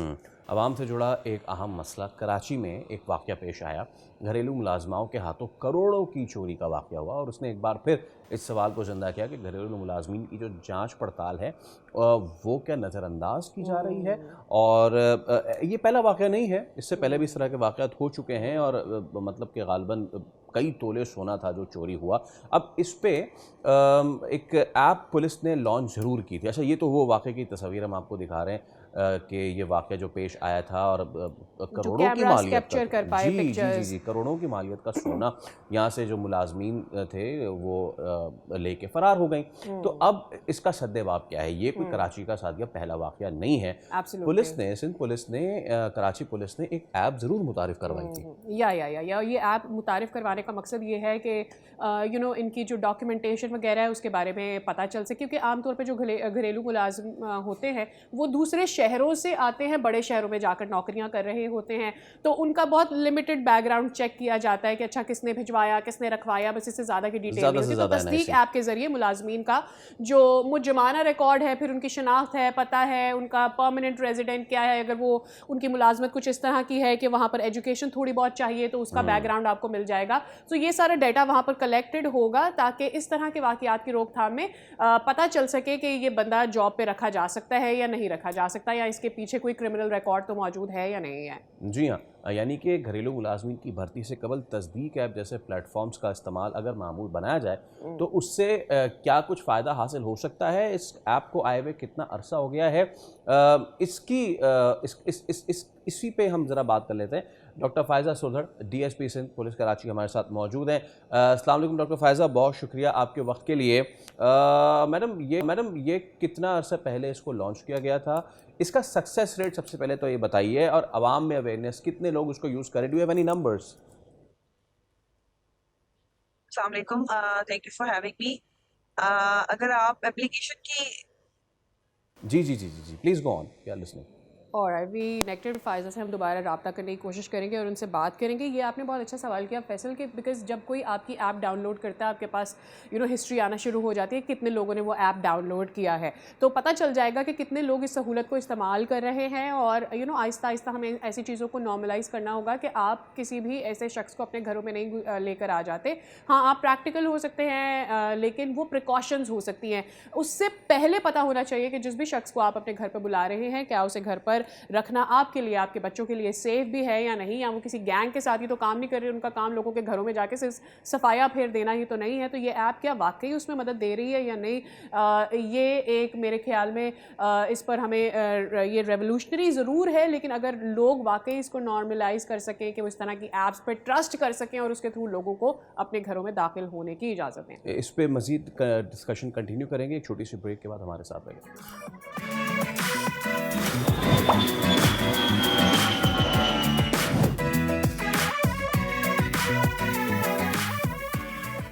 Welcome back. Going straight to our guest doctor Faiza Sodhar, जो कि DSP हैं। हम बात कर रहे हैं तस्दीक ऐप के हवाले से, जो कि घरेलू मुलाजमीन की तस्दीक के हवाले से सिंध पुलिस ने लॉन्च की थी। डॉक्टर साहब, thank you so much again. और मुझे बताइएगा, I think you have heard my question, कितनी सक्सेस है इस ऐप की, कितने लोग यूज़ कर रहे हैं, क्या फीडबैक है इसका? मैं ये बात कर रही थी कि अनफॉर्चुनेटली बहुत सारे लोगों को इस एप्लीकेशन की इतनी इंफॉर्मेशन और अवेयरनेस नहीं है, जिसकी वजह से कई लोग जो है इसको इस तरह इस्तेमाल नहीं कर रहे जितना इसके बेनिफिट्स हैं। क्योंकि कई लोग ये समझते हैं कि जो है ना, काफ़ी लोगों को जनरल एक बात पता है कि हमें एम्प्लॉयज़ की वेरिफिकेशन के लिए एक पुलिस स्टेशन जाना पड़ेगा और वहाँ जाके और हमें अपने एम्प्लॉयज़ की वेरिफिकेशन करवानी पड़ेगी। A very less number of people know about this application कि तस्दीक ऐप के थ्रू भी आप घर बैठे डिटेल्स उसमें ऐड ऑन करके एप्लीकेशन में आप अपने जो घर के मुलाजिम हैं उनकी वेरिफिकेशन कर सकते हैं। बट इन एनी केस अगर आप थ्रू एप्लीकेशन जो है वेरिफिकेशन करें या थाने जाकर करें, it just takes 5 to 10 minutes. इस पूरे प्रोसेस में ये होता है और उससे आप एक बहुत बड़ी जो है ना मिसहैप से, बहुत बड़ी वारदातों से बच जाते हैं। बट थिंग इज के हमने बहुत ही अपने प्लेटफॉर्म से, अपने डिपार्टमेंट के थ्रू लोगों को अवेयर करने की कोशिश की कि योर वेरियस एवेन्यूज हैं आपके पास, थाने जाके कराना। Then we also have public facilitation centres, जो लोग शायद थाने ना आना चाह रहे हों या उनको कोई परेशानी हो रही है वहाँ जाने में, तो पब्लिक फैसिलिटेशन सेंटर्स मौजूद हैं, वहाँ चले जाएं। उसके अलावा तस्दीक ऐप मौजूद है, वहाँ ऑनलाइन वेरिफिकेशन कर लें। तो देयर आर वेरियस एवेन्यूज जिनको एक्सप्लोर करने की जरूरत है। कितने मुलाजमीन रजिस्टर्ड हैं? यानी ऑब्वियसली अगर हम सिर्फ कराची की बात करते हैं, हाउस हेल्प बहुत बड़ी तादाद में लोग रखते हैं, पाकिस्तान में ये बहुत ट्रेंड है। अब मुझे ये बताइए कि कितने लोग वहाँ रजिस्टर्ड है, क्योंकि जाहिर है हर एक को काम वाला अगर चाहिए तो वहाँ जितने ज़्यादा लोग होंगे उतना इजीली वहाँ से मुझे कोई शख्स मिल जाएगा। तो ये वेरिफिकेशन का प्रोसेस फिर कैसे है? देखिए, ये जो तस्दीक ऐप है, एक पुलिस और CPLC की एक मुश्तरका किस्म की एफर्ट है। तो उसमें जितने लोग अपने मुलाजमों की डिटेल्स डालेंगे उतनी उनकी डेटा बढ़ेगी। राइट। तो आप more you add on your details के आप उसमें, जाहिर सी बात है, आप वेरिफिकेशन कर रहे होते हैं तो उसमें आपने पिक्चर डालनी होती है, उनका CNIC डालना होता है, उनका नाम, उनकी बल्दियत डालनी होती है, उनका एरिया डालना होता है कि वेयर दे लिव। तो वो सारी चीजें फिर एक डेटा बन जाती है। तो जितने लोग ज्यादा इस्तेमाल करेंगे उतनी जो है वो डेटा बनेगी। बट थिंग इज अगेन कि बहुत कम लोगों को पता है। तो आपकी जो प्लेटफॉर्म के थ्रू, वैसे हमने भी काफ़ी कोशिश की है कि लोगों को हम अवेयर करें कि ये एक फैसिलिटी अवेलेबल है, उसको यूटिलाइज करें ताकि आप एक हम इस हैप से एक वारदात से बच सकें। हमने रिसेंट जो एक ये वारदात देखी जिसमें घरेलू मुलाजमीन जो थी वो लेके सफ़ा चट हो गई। डॉक्टर साहब, ये सिर्फ घरेलू मुलाजमीन का शायद मामला नहीं, मैं इसलिए कह रहा हूँ बिकॉज ये वाक़या ऐसे हुआ और आपको मुझे ज़्यादा बेहतर पता होगा कि जो सिक्योरिटी गार्ड था उसने बताया कि जी आप इन मासियों को रख लें, तो उसने अब उस पर भी एक मसला आ गया एंड ऑल। सो आप खुद भी कह रही कि लोगों में इतनी अवेयरनेस नहीं है, लोग तो पुलिस थाने भी जाके उनका NIC जमा नहीं कराते, बहुत कम करवाते हैं। सो क्या उम्मीद है आपको कि अगर ये प्रॉपरली हो जाए तो उससे सिर्फ एक ये चीज़ नहीं बल्कि ओवरऑल जो मामलात हैं वो बेहतर हो सकते हैं, और कितने अरसे तक ये चीज़ हो सकती है? अच्छा, डॉक्टर फ़ायज़ा की हमें आवाज़ नहीं आ पा रही है। आई थिंक 2 चीज़ें हैं, एक तो हमें लोगों को फैसल ये ट्रेंड चेंज करना होगा, आपको खुद भी रिस्पॉन्सिबिलिटी लेनी होगी कि भाई आप अपने घर में किसी शख्स को लेकर आ रहे हो। बहुत सारे लोग ड्राइवर्स रख रहे होते हैं, लोग गार्ड्स रख रहे होते हैं, हाउस हेल्प होती है, किसी की केयर टेकिंग के लिए लोग रख रहे होते हैं। सो अगर आप किसी को अपने घर में ला रहे हैं तो इस ट्रेंड को भी चेंज करना होगा। लेकिन एक अहम मामला है, अगर फ़ायज़ा हमें रिकनेक्ट करती हैं, मैं उनसे भी जानना चाहूँगी कि सबसे बड़ा मसला ये है कि इनके रिकॉर्ड भी कोई नहीं होता, और चूँकि इनकी कहीं रजिस्ट्रेशन नहीं हो रही होती, इसकी वजह से दे कैन नॉट इवन इनके अकाउंट्स वगैरह भी नहीं होते। सो कहाँ ये पैसा डाल रहे हैं, कहाँ से लेकर आ रहे हैं, इसका कोई चेक एंड बैलेंस नहीं होता। ये एक बहुत बड़ी वजह है। And when you ask them, क्या बोलते हैं हमारा अकाउंट ही नहीं खुलता बिकॉज हम तो किसी के घर में काम करते हैं, तो हम क्या, और बैंक कहता है कि भाई आप ला के दें अपने एम्प्लॉयर की डिटेल्स। सो बेसिकली आपको इनको अकाउंट भी रजिस्टर, ताकि आपको इनके फाइनेंसेस की डिटेल्स एक ऐप से ये चीज़ नहीं हो सकती, एक सिर्फ सिंपल ऐप से नहीं हो सकती, दूसरे कि इंटरनेट भी चाहिए होता है ऐप को चलाने के लिए। तो खैर, एंड देन सादिया, इसका अगर पैरेलल अगर हम कंपैरिजन ड्रॉ करें, आपने बात की अभी कि हाउस हेल्प के साथ साथ अगर कोई पैरामेडिक चाहिए आपको, कोई एल्डरली है उसकी टेक केयर करने के लिए, आप वो हॉस्पिटल से कांटेक्ट करेंगे। ऐप होती है, बड़े बड़े हॉस्पिटल जितने निजी अस्पताल हैं उनकी ऐप होती है, उस ऐप के थ्रू आप कर सकते हैं, उस पर उनका सारा डिटेल होता है। अगर कोई कंप्लेन तो आप उस पर कर सकते हैं, और अगर आपको मजीद हेल्प चाहिए तो उसी पे आप रब्ता कर सकते हैं। So it's a long way process, लेकिन देखते हैं कि इस ऐप से ये लोगों में अवेयरनेस फैलती है और इस तरह का वाक़यात का रोकथाम होता है या नहीं। वेल, आई एम हैप्पी, मैं बहुत खुश हूँ। कुछ चीज़ों को लेकर तो मैं बहुत खुश हो जाता हूँ, सिर्फ मैं नहीं, वो तमाम तर लोग जो सफ़र के ख्वाहिशमंद हैं वो बहुत खुश हो जाते हैं। होना बनता है, ये काम तो 50 साल पहले हो जाना चाहिए था, लेकिन चलिए बहुत देर आए दुरुस्त आयत। वो ऐसे पाकिस्तान से ईरान के लिए समंदरी सफ़र का एक नया बाब खुलने जा रहा है, और पहली बार निजी शोबे के तहत पाकिस्तान और ईरान के दरमियान फेरी सर्विस का आगाज़ कर दिया गया है, जिसका बाकायदा आगाज़ जनवरी के तीसरे हफ्ते से सादिया हो जाएगा। बिल्कुल, और कराची से चाबहार तक ये फेरी सर्विस है। ना सिर्फ ज़ायरीन को ऑब्वियसली वहाँ लेकर जाएगी जो कि एनुअली वहाँ जा ही रहे होते हैं, लेकिन सयाहों के लिए भी सस्ता और महफूज और आरामदेह मुतबादिल और कम वक्त में आपको वहाँ पहुँचा भी देगा। सिर्फ 50,000 रुपये में आप राउंड ट्रिप कर सकते हैं, आप वहाँ पर अपना टूरिज़म कर सकते हैं, सीखने के लिए भी जा सकते हैं। कफ़ील हमारे साथ मौजूद है, हमारे कॉरेस्पॉन्डेंट, उनसे ज़रा जान लेते हैं क्या डिटेल्स आ रही है। कफ़ील, मैं और फैसल बड़े एक्साइटेड हैं क्योंकि वी बिन लेटली थिंकिंग कि यार ईरान भी जाना चाहिए। So now you tell me कि क्या डिटेल्स आ रही हैं, कितना महंगा है सफ़र, कितना सस्ता है, कितना तवील है। नहीं देखिए सादिया और फैसल, ये पाकिस्तान के जो मैरीटाइम सेक्टर है उसके लिए एक अहम डेवलपमेंट जो है वो सामने आई है। और जब से वफाकी वज़ीर बहरी उमूर जुनैद अनवार चौधरी आए थे अब से 8 माह कबल, तो वो इस प्रोसेस के लिए जो है कुछ कंपनी से बातचीत का अमल जो है वो शुरू हुआ था। ताहम कल ये चीज़ जो फाइनलाइज हुई है, और अब ये बताया गया है कि 20 से 22 जनवरी के दरमियान पहली जो शिप है वो यहाँ से रवाना होगी, और ईरान का जो पोर्ट है चाबहार, वहाँ के लिए जो है वो जाएगी। अच्छा, सी कीपर्स कंपनी है जो कि इससे कबल अगर हम इस शिप की बात कर लें तो ये ऑस्ट्रेलिया में जो है वो चलाया गया है, और इसकी जो मैक्सिमम कैपेसिटी है वो इस वक्त है 240 पैसेंजर्स पर ट्रिप। ठीक है जी, तो इसमें ये है, और जो उन्होंने हमें बताया उसके उनके अकॉर्डिंगली मतलब ये जो जहाज का फेयर होता है उससे हाफ है, तो ये 50,000 उन्होंने बताया है। और उनका ये दावा है कि अब तक जो 3 शिप्स हैं वो ऑलरेडी बुक हो चुके हैं ज़ायरीन के, क्योंकि ईरान एक बड़ी तादाद जो है वो ज़ायरीन की जाती है। गो कि अगर हम थोड़ा सा पास की बात कर लें तो उसमें खासे जो है वो वाक़यात रूनुमा हुए थे, और उसके बाद अभी के सेफ ट्रैवल जो है वो जो कि अब समंदर के ज़रिए होगा, वो इसके लिए जो है वो इसको अपनाया गया है। और यकीनन इसमें जो हमारी बात हुई है फेडरल मिनिस्टर जुनैद अनवार चौधरी से, उनके मुताबिक अभी 2 से 3 कंपनियाँ मज़ीद इसमें इन्वेस्टमेंट करना चाह रही हैं, और उन्होंने इस बात की भी नवीज़ सुनाई कि आइंदा 3 से 4 महीने महीने बहुत इंपॉर्टेंट है इस लिहाज से।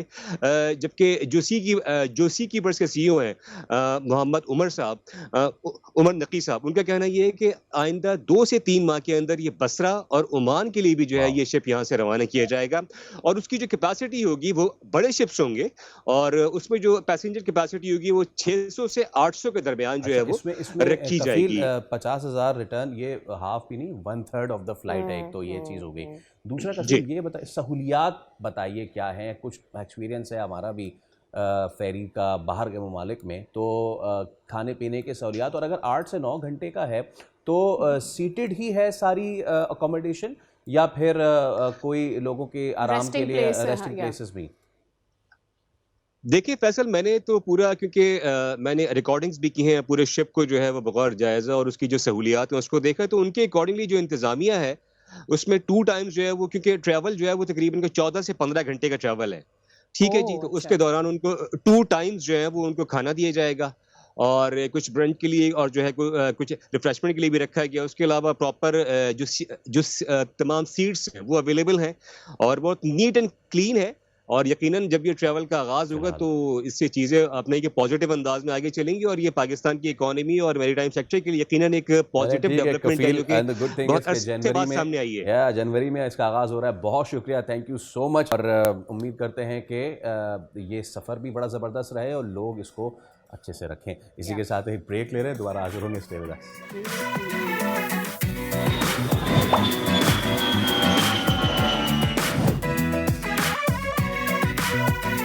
आप देख रहे हैं ये कोई आम चीज़ नहीं है, और ये तो बहुत ही ख़ास चीज़ है जो कि सादिया कोशिश कर रही है। बहुत महंगी चीज़ है, बहुत महंगी चीज़ है सादिया, ऐसा ना करें आप। आपने कभी चोरी इसकी है? एक्चुअली ये चीज़ इतनी महंगी है, अगर आप ये आम आदमी की पहुंच से दूर है, अगर आप इसके बराबर वाला आइटम ले रही होती ना, वो दिखाएं जरा, उसके बराबर वाला आइटम दिखाएं। ये अगर आप ये निकाल रही होती है ना जार से, ये वाली चीज़, तो ये चोरी की तौहीन होती। Faisal, I would never steel this thing, you know, इसलिए मैंने चोरी नहीं किया। क्योंकि आपने वो एक चीज निकाली है, तो ये चोरी नहीं है, पूरी हाइस्ट है। वेल, विद दैट ये मेरे हाथ में इंजीर है। सादिया बड़ी आदमी है, सादिया ने बड़ी आदमी क्या भाई, बड़ी चीज उठाई है, चिलगोज़ा। सो ये मकसद क्या है इसका? मकसद ये है कि सर्दियां हैं, नहीं भी हो तो भी खाना चाहिए। ये पुरानी सोच है, और इस वक्त जो हम आपको मनाजिर दिखा रहे हैं, दिल भरे मनाजिर, हम अमीर तरीन लोग हैं इस वक्त। Look at our shop, oh yes. और यहाँ पर कहते हैं ना, यहाँ पर कंटेनर्स ही कंटेनर्स हमने रखे हुए हैं ड्राई फ्रूट्स के। आपको काजू मिलेगा, आपको मैकेडेमिया मिलेगा, यहाँ पर आपको चिलगोज़ा मैंने चुरा लिया है, आपको सीड्स नज़र आ रहे होंगे, और ये सारी चीज़ें, कुछ ड्राइड, सन ड्राइड फ्रूट्स भी हमारे पास मौजूद हैं। और उसकी वजह यही है कि हम ये तो at the same time awareness create करना चाह रहे हैं लोगों में कि भाई सर्दियाँ ड्राई फ्रूट्स खाते हैं लोग, लेकिन सर्दियाँ नहीं, ये आपकी न्यूट्रिएंट्स के लिए बहुत इंपॉर्टेंट है। क्यों इंपॉर्टेंट है ये बताएंगे, और एट द सेम टाइम ये भी फिगर आउट करने की कोशिश करेंगे कितना महंगा हो गया। टुडे डॉक्टर सिद्रा रजा, जो कि हमारे ग़ज़ाइयात है, और उसके साथ सोशल मीडिया सेंसेशन है आगा भाई, जो कि कहते हैं पलट किधर है तेरा ध्यान, किधर है, इधर है, किधर है जनाब। आप दोनों को मैं वेलकम करता हूँ। Thank you so much Sidra, बहुत शुक्रिया आगा भाई। Ladies first obviously. मैडम, कहा यह जाता है कि सिर्फ सर्दियों में खाएं, सिर्फ सर्दियों में खाएं, बट मैंने वो जो इंजीर ली थी और वो मैंने फ़ौरन से खा ली वैसे इजाज़त लेके, इसलिए बिकॉज मैंने आज सुबह वो जो पानी में भिगा के खाते वो मैं नहीं खा पाया था, और थैंकफुली आप ले आए तो मैंने आज खा लिया। कितना बेनिफिशियल है ये, not only in winter but around the year. मैं इस कॉन्सेप्ट को यहाँ पे ख़त्म करना चाहती हूँ कि इसकी तासीर गर्म है तो ये सिर्फ सर्दियों की सौगात है। It's a part of healthy diet, और एक मुठ यानी कि 1 handful of nuts should be a part of healthy diet, जिसमें तहकीक ये कहती है कि 23% आपके दिल के मसले, दिल के दौरे कम पड़ते हैं उन लोगों को जिनके रूटीन में 1 आउंस यानी हाथ की हथेली के बराबर नट्स डेली बेसिस पे होते हैं। वो यही हो, मगर पाम के बराबर ही हो, एग्जैक्टली, क्योंकि बहुत कैलोरी डेंस हैं, तो आप इजीली वेट पुट ऑन कर सकते हैं। और सर्दियों में वेट पुट ऑन करने में one of the reason is कि हम ब्लैंकेट में बैठे हुए होते हैं, हमें कूजीनेस चाहिए होती है, और फिर मूंगफली हो और कजिन्स हो और मूवी हो, एंड देन यू पॉप इन, हम वाइबिंग कर रहे होते हैं, मूवी लगी हुई है, और हम ड्राई फ्रूट बहुत हेल्दी है। और ये मैं जल्दी से आगा भाई को भी जरा इंट्रोड्यूस करूँ। आगा भाई, अपने अंदाज में बताइए कि ये जो आपने बनाया हुआ आइटम, ये क्या है? ये शदीद खतरनाक किस्म की जो चीज़ है, जिसमें सीड्स भी नजर आ रहे हैं, इंजीर भी नजर आ रहे हैं। बोल्ट टीवी का शुक्रगुजार हूँ, उन्होंने इनवाइट किया मुझे। पता है ये 4 महीने का आइटम है ये, ओके बल्कि 2 महीने का हुआ कराची में। अच्छा, जैसे डॉक्टर साहब ने फरमाया कि ये आइटम 12 महीने रहने चाहिए, मगर यहाँ पर सर्दी कम पड़ती है कराची में, तो यहाँ पर ये जो 2 महीने आते हैं ना, नवंबर, दिसंबर, जनवरी, उसमें कस्टमर जो होते हैं ना, वो हजरात वो ड्राई फ्रूट्स को हाथ लगाना शुरू करते हैं। कराची शहर में एक आम नॉर्मल बंदा जो मिडिल क्लास है, मोटरसाइकिल, वो भी ड्राई फ्रूट्स को लेता है, चाहे आधा पाओ या पाओ, थोड़ा ले, हाँ। इसके बेनिफिट्स बहुत है, सही डॉक्टर कह रहे हैं, बताएंगे इसके बड़े बेनिफिट्स हैं। तो मेरे पास ऐसे जैसे आपने फरमाया ये जा रही है जाना, ये जो है ना, ये हम उसको वर्ल्ड कप भी बोलते हैं, बड़ा वायरल हुआ है। जी जी, कहते हैं ना वर्ल्ड कप की तलाश है सनम। ये बाबर आजम को मैंने खिलाया था, बाबर आजम को खिलाया था मैंने, ये बाबर आजम को खिलाया था मैंने। ये किस चीज में डिप जी हुआ जी है? जी, करियर ये के डिप शुरू में हुआ खिलाया है? होगा ये उनके, आपने कब खिलाया था? तो हालात अच्छा बेहतर जब सेंचुरी मारी है उसने। अच्छा जी जी। अच्छा, Faisal every time we play cricket and ये किस पैडल चीज में डिप है? अच्छा, शहद में, हनी में ये। अच्छा ओके, अच्छा अच्छा ठीक अच्छा, है। ये हनी में है, तो फिर आगा भाई मुझे बताएं ये किस में है? ये किस में ये है? कहते हैं ना वत्तीन व ज़ैतून, अल्लाह पाक ने कसम खाई है कुरान में तो इसकी। ये एक्स्ट्रा वर्जिन जो ऑयल है, माँ बाप को सेहतमंद देखना चाहते हैं अपने माँ बाप को, उनको मैं रिकमेंड करूंगा 2 दाने अंजीर और एक जो बताएंगे डॉक्टर साहब, 1 स्पून जो है ना ये ऑयल, इसको सुबह नार मूले, ये ब्लड उसको रोकता है, दिल के वाल को साफ करता है, ये खून मैं यहाँ पे अच्छा, लेकिन आपको बाकी फिर अपना ऑयल इनटेक मैनेज करना पड़ेगा ना, अगर आप एक्स्ट्रा वर्जिन ऑयल इंजीर के साथ खा रहे हैं तो। देखो, अगर मेरी अपनी, मैं एक न्यूट्रलो की बात करूंगी, मैं इस इंजीर से ज़्यादा ये इंजीर लेना प्रेफर करूंगी, बिकॉज एक हैंडफुल ऑफ नट्स आपको 200 तक कैलोरीज दे रहा है, जस्ट एक मुट्ठी, तो आप ऑलरेडी उससे ले रहे हो। हमारे खानों में आप मानो नहीं मानो कैलोरीज बहुत ज़्यादा हैं बिकॉज ऑफ ऑयल, हमारा खाना कम ऑयल में नहीं बनता, so this is additional source of fat. तो ये वाला लें, और इवन पेशेंट्स कहते हैं डायबिटिक पेशेंट नहीं ले सकते, वो ले सकते हैं, बट अगेन सर्विंग साइज, तो 2 anjeer is equivalent to 1 fruit. So means कि अगर आपकी डाइटिशियन या डॉक्टर ने आपको दिन में 1 से 2 फ्रूट सर्विंग दी है, तो 2 इंजीर मतलब आपने एक फल अपना सर्विंग पूरा कर लिया, फिर आप उसे एक्सीड नहीं करें। इसी तरीके से किशमिश है, अब किशमिश 2 टेबलस्पून किशमिश आपका एक फल है, तो आप इस तरीके से इस किशमिश को अपने रूटीन में बैलेंस कर सकते हैं। Is there any difference between ये हरा वाला और ब्लैक वाला? एंटीऑक्सीडेंट जो कंपोनेंट है वो इस ब्लैक वाली किशमिश में ज़्यादा है, सो ये वाला आप ज़्यादा रखें। इसके अलावा मैं ये बोलूँगी, ये जो है ये पावर हाउस है, I can not stress enough. देखो, इसमें पम्पकिन सीड्स, सनफ्लावर सीड्स, चार मगज, फ्लेक्स सीड्स, चिया सीड्स, और ये मैं ये कहती हूँ ये बच्चों तक को लेना चाहिए। व्हाट आई डू इज के देखो, ये समझो ये जो फ्लेक्स सीड्स है इसको आप पाउडर करेंगे, दैट्स रिकमेंडेड। पाउडर वाला लेंगे नहीं, लेकिन आप पाउडर घर पे करेंगे, बिकॉज इसमें ओमेगा 3 ऑयल्स रिलीज होते हैं जो दिल की सेहत के लिए बहुत अच्छे हैं, जो ग्राइंड करने से होते हैं। अगर आप ये अनग्राइंडेड लोगे तो वो ओमेगा 3 आपको नहीं मिल पाएगा। पानी में भिगोकर नहीं, मैं ये चीज़ हम पेशेंट्स को कैंसिल कर रहे होते हैं। बाकी सारी चीज़ें आप पाउडर करो नहीं करो आपकी मर्जी, लोगों को तरीका नहीं आ रहा होता, इसको आप दूध के अंदर डालकर, दही के अंदर डालकर, high protein, high fat, high fibre, और ये आप यूँ समझो 1 tablespoon levelled, it's a part of excellent healthy diet. ये जो सबसे कोने वाली चीज है ये क्या है? ये ब्लूबेरीज है ना। अच्छा, इसमें ब्लैक करंट जर्शिक कहते हैं, डॉक्टर साहब बताएंगे। ये ब्लैक करंट बाज खाता है ये। अच्छा, ब्लैक करंट, नजर जो बच्चे जो ना पढ़ते हैं उनकी आईसाइट कमजोर होती है, डॉक्टर साहब को ज्यादा इसके बारे में पता होगा। ब्लैक करंट जर्शिक बोलते हैं इसको। यस, लेकिन मैं ये कहती हूँ कि ये वाली चीज़ें अगेन थोड़ा बहुत डाइट में हो, लेकिन अगर फ्रेश बेरीज ली जाएं that is always a preferred choice.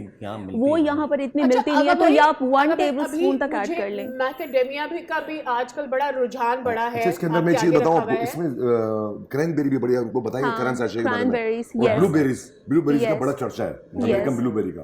अच्छा, आपने कहा कि ये जो मैकेडेमिया बहुत आजकल फेमस हुआ हुआ है, ये हेज़लनट है ना, भी बहुत हुआ हुआ है। जैसे गाड़ी के साथ चाबी आती है, जी इसके साथ भी अपनी मखसूस चाबी होती है। बिल्कुल। अच्छा, अब मुझे इसका रेट भी बताएं। ये ड्राई फ्रूट महंगा भी बहुत हो गया है, और हर साल हम देख रहे हैं कि उसकी बहुत, थैंक यू सो मच, महंगा होता चला जा रहा है। सो क्या वजह है कि ये इतना महंगा हो रहा है? मैं बताऊं आपको, पता है पाकिस्तान से वो गाड़ी बाहर से आती है, वो 200% टैक्स लग जाता है। तो ये ड्राई फ्रूट्स में पता है, ये मलका एलिजाबेथ टेलर, बरतानी मलका, ड्राई फ्रूट्स को छुपा के रखती है, उसको कदर पता है इसके बारे में। देखिए जो सॉरी मलका साहिबा, आपने कौन कौन से छुपा के रखे हैं? देखिए मेरी बात सुने, जो माँ जो बच्चा जो गोद होता है, देखिए ड्राई फ्रूट्स के बारे में ऐसा है, जो बच्चा होता है माँ की गोद में कितना उसको केयर करती है, तो ड्राई फ्रूट्स का हम इस तरह केयर करते हैं। और ये इसके बराबर में ये सिनेमन। जी सिनेमन, ये बताइए। आई प्रेफर ये जो आजकल लोगों को कॉफ, फ्लू और ये सब हुआ है, हार्वर्ड स्टडीज ये कहती हैं कि आप इसका कहवा पिएं। मतलब ये कोई ऐसा नहीं है किसी ने भी बोला, फलाने ने बोला, स्टडीज। स्टिक्स और इसे कहते हैं साइलोन सिनेमन स्टिक्स। इसको आप देसी अदरक के साथ आप you just boil it and have it, तो आपको जो कॉफ पाउडर फॉर्म में नहीं, स्टिक में तो इसका जो अर्क है that is very good for cold and flu. इसके अंदर एक चीज और भी डॉक्टर साहब, उनाब के बारे में आपने पढ़ा हो? उनाब, यस, वो भी उनाब तो बड़ी गला जबरदस्त खराब चीज में है। बहुत जबरदस्त, मगर ये मैंने आज फर्स्ट टाइम देखी है। अच्छा, मैं इसको उनाब इतना बहुत frequent नहीं जबरदस्त है। देखती। बल्कि पंजाबी हाउस होल्ड में ये भी होता है कि जब गला खराब हो जाता है तो एक तो इसका कहवा बनाया जाता है और जो ये रेजिड्यू रह जाता है उसको ऑयल के साथ गले पे, बिकॉज ये इतना इसकी गर्म तासीर होती है और हीलिंग होती है इसके, और एंटीऑक्सीडेंट्स इसमें भी मौजूद होते हैं। मैंने इसको ऊपर से हाँ अप्लाई करने वाला कभी नहीं पढ़ा। ओके भाई, ये जो कलरफुल चीज है ना, इसकी बहुत डिमांड आ रही है पीछे से। ये क्या चीजें हैं ये मुझे जरा, आई थिंक ये आम के स्लाइसेस हैं। ये सन ड्राइड है, इसमें सन ड्राइड मैंगोस। पता है आपको आजकल मेहमान घर में आते हैं, कोई नई चीज कहते हैं कि मुझे जरा नई चीज लेके आए, तो ये ऐसी चीजें हैं, देखें कीवी, मैंगो, पाइनएप्पल, पता नहीं क्या क्या डाला हुआ इसके अंदर। डॉक्टर साहब कितना अमाउंट लेना चाहिए? हाई कैलोरी डेंस इसको हम इतना प्रेफर और प्रमोट नहीं करते। राइट, अच्छा मुझे ये बताइए, जब किसी भी फ्रूट को आप सन ड्राई कर देते हैं, स्पेरिंगली अगर आप जब किसी भी फ्रूट को हम सन ड्राई कर देते हैं, हाँ, तो उसका न्यूट्रिएंट लॉस होता है, तो उसमें न्यूट्रिएंट लॉस होता है। यस, क्योंकि विटामिन सी रिच है। विटामिन सी सन की गर्मी से वो सेंसिटिव है, वो हीट सेंसिटिव है, वो फॉरन डिस्ट्रॉय हो जाएगा। One important thing to all everyone, aflatoxin, ये जो आपके इन नट्स में वो जो धागा सा आ रहा होता है, एक स्मेल सी आ रही होती है और आपको एक हल्का सा एक वो जो जाला सा बना हुआ होता है, तो लोग उसकी प्राइस कम होती है, लोग ले लेते हैं, वो आपको फूड पॉइजनिंग कर सकता है, तो it has to be as ठीक है डॉक्टर साहब, क्योंकि इतना इंटरेस्टिंग था ये, फौरन से खत्म हो जाए, लेकिन आगा साहब का, डॉक्टर साहब आपका बहुत शुक्रिया। Well, the order of the day is के जो भी खाएं जरा लिमिट में रह के खाएं, किसी का वलीमा समझ के नहीं खाएं, बल्कि अपना पेट ही समझ के खाएं। विद दैट हम आपसे लेके इजाजत, आप रखिए ख्याल, अब आपसे मुलाकात होगी पीर को।